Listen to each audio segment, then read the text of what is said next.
Rohan and Josh are a couple in love who are planning to spend the weekend together with their parents.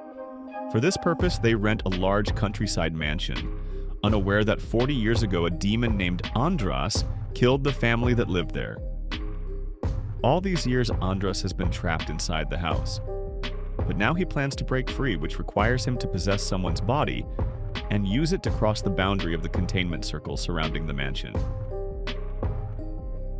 The 1980s were a vibrant and eclectic time, and it was during this era that the horror comedy genre emerged and took shape. Spooky, yet warm and funny stories where the main characters defeated evil with jokes and quips.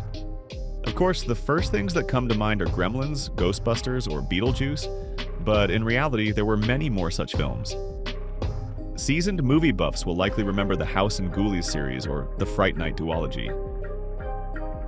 The Parenting is an attempt to return to those years, armed with a new perspective that includes gay love, racial diversity, toxic relationships with parents, and of course, below-the-belt humor.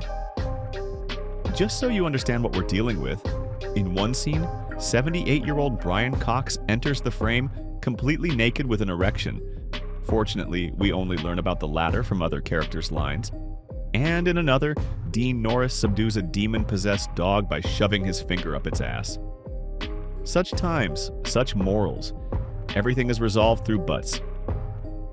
To be fair, The Parenting is actually a decent film.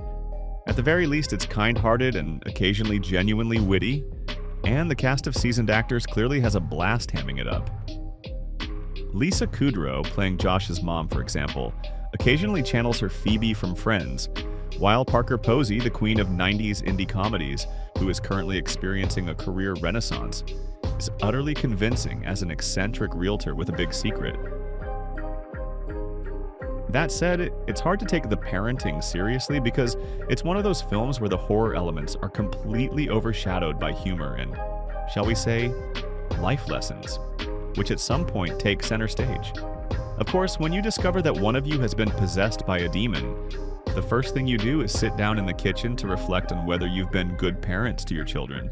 The characters seem to be in danger, but that danger is neither seen nor felt on screen. It's all just a formality to allow the characters to talk about their relationships and reconnect with each other.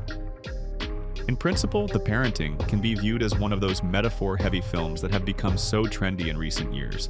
If you accept that the demon is nothing more than a symbol of unprocessed trauma and repressed resentment, then the film works quite well from that perspective.